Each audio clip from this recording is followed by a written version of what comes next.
Train में सफ़र तो आपने सैकड़ों बार किया होगा, लेकिन क्या आपने कभी सोचा है कि जिस ट्रैक पे आपकी ट्रेन चल रही है उसमें ऐसे छोटे छोटे पत्थर आखिर बिछे हुए क्यों होते हैं? इतनी भारी भरकम ट्रेन को उठाने के लिए हमारी पटरियाँ ही काफ़ी है, फिर क्यों ऐसे छोटे छोटे पत्थर बिछे होते हैं? आखिर क्या है इसके पीछे का साइंटिफिक रीज़न? और आपने एक चीज़ और शायद नोटिस की भी हो और ना भी की हो कि जो हमारा जो पटरी होती है, जो ट्रैक होता है, रेलवे ट्रैक, वो हमेशा ज़मीन से कुछ ऊंचाई पे बनता है और उस पे ना कंकड़ यानी कि ये जो छोटे छोटे पत्थर होते हैं वो फेंके हुए होते हैं। क्या आपको पता है उसके अंदर बहुत सारी चीज़ें भरी होती है? आपको बाहर से ऐसे ही लगता है कि सिर्फ पत्थर भरे हुए हैं और ऊपर से ट्रैक रख दिया गया है, लेकिन ऐसा नहीं होता है माय डियर फ्रेंड्स। तो फ्रेंड्स, बने रहिए इस वीडियो में और आज हम इस वीडियो के ज़रिए जानने वाले हैं कि आखिर क्यों ऐसी भारी भरकम पटरियों पर ऐसे छोटे छोटे पत्थर बिछाए जाते हैं।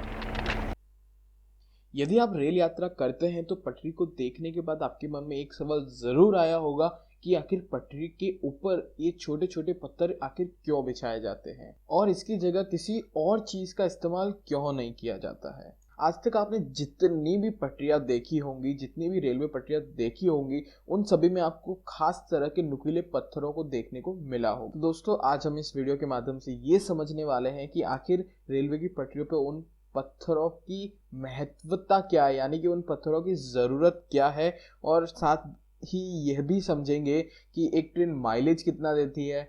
और आपने ट्रेन जब देखी होगी, ट्रेन जब पूरी ख़त्म हो जाती है तो आखिरी डिब्बे के पीछे एक बड़ा सा एक्स बना हुआ होता है, वो आखिर होता किस लिए। आपकी जानकारी के लिए बता दें कि भारतीय रेलवे हर रोज़ तकरीबन 2.5 करोड़ लोगों को अपने डेस्टिनेशन पे पहुंचाती है और भारतीय रेलवे में तकरीबन 14 लाख लोगों को रोजगार दे रखा है। भारतीय रेलवे के पास आकार के हिसाब से दुनिया का चौथा सबसे बड़ा रेलवे नेटवर्क है। रेल की पटरियों के बीच छोटे छोटे नुकीले पत्थर बिछाए जाने के पीछे एक वैज्ञानिक कारण है। शुरुआती दौर में, यानी कि जो पहले जमाने में जो पटरियां बनती थी, आपने शायद देखा भी होगा कि वो सिर्फ स्टील और लकड़ों के उपयोग से बनती थी। लेकिन आज के समय में लकड़ी के पटरों के बदले सीमेंट की सिल्लियों का यूज किया जाता है, जिसे स्लीपर्स कहा जाता है। ट्रेन की पटरी दिखने में जितनी साधारण होती है, हकीकत में उतनी ही साधारण नहीं हो। पटरी के नीचे सबसे पहले पटरी के नीचे कंक्रीट से बने हुए स्लीपर्स लगाए जाते हैं। इन स्लीपर्स के नीचे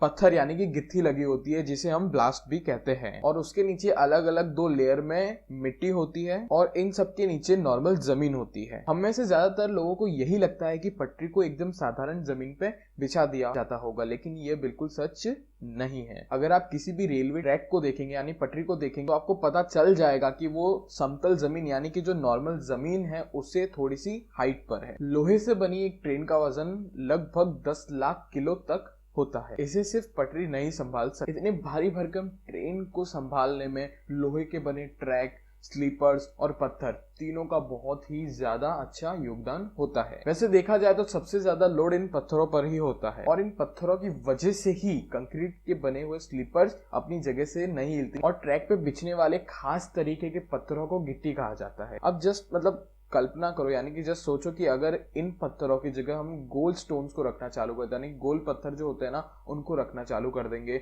तो वो खुद ही एक दूसरे से फिसल के गिर जाएंगे, यानी कि वो ट्रैक को संभाल नहीं पाएंगे। उनमें फ्रिक्शन का लेवल बिल्कुल कम ही हो जाएगा। एक बार जैसे चलो हमने लगा भी दिए तो एक बार ट्रेन आएगी तो फिसल के वैसे ही गिर जाएंगे, तो ये चीज पॉसिबल ही नहीं है। इनकी पटरी पर पत्थर होने के और भी जरूरी कारण है, चलिए उन पे हम नजर डालते हैं।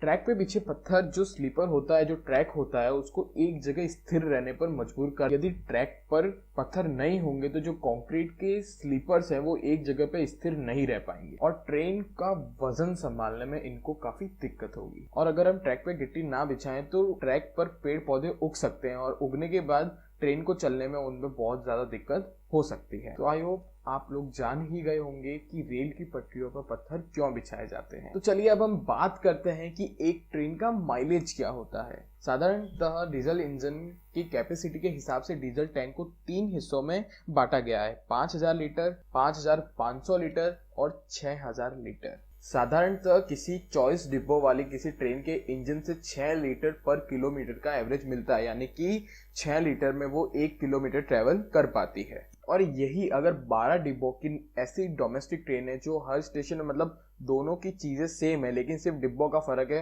तो भी एवरेज सेम ही आएगा। लेकिन अगर 12 डिब्बों की कोई एक्सप्रेस गाड़ी है यानी कि एक्सप्रेस ट्रेन है तो उसके एवरेज में लगभग 1.5 लीटर का फर्क आता है, यानी कि 4.5 लीटर में 1 किलोमीटर वो चल लेती है। और अब हम ये जानने वाले हैं कि ट्रेन के आखिरी डिब्बे के पीछे एक बड़ा सा एक्स क्यों बना रहता है। बेसिकली एक स्टेशन मास्टर के लिए संकेत है कि मेरी पूरी रेलगाड़ी आपके स्टेशन से निकल चुकी है, यानी कि आपके जो ब्लॉक एरिया में मेरा कोई भी डब्बा नहीं रहा है। दो रेलवे स्टेशनों के बीच की दूरी को ब्लॉक सेक्शन कहते हैं। जब ट्रेन पूरी तरीके से इस रेलवे स्टेशन से गुजर चुकी होती है तो स्टेशन मास्टर दूसरी ट्रेन को संकेत देता है। अब इमेजिन करिए कि किसी स्टेशन ए से कोई भी गाड़ी चली और बी तक पहुंचने से पहले उसकी कोई कपलिंग टूट गई, यानी कि डिब्बा इंजन से अलग हो गया और वही अलग डिब्बा उस स्टेशन पे रहा और स्टेशन मास्टर ने दूसरी ट्रेन को संकेत दे दिया कि तुम आ जाओ, तो ऐसे मोमेंट पे एक बहुत बड़ा हादसा हो सकता है। इसीलिए हर ट्रेन के आखिरी डिब्बे के पीछे एक बड़ा सा एक्स साइन बना दिया जाता है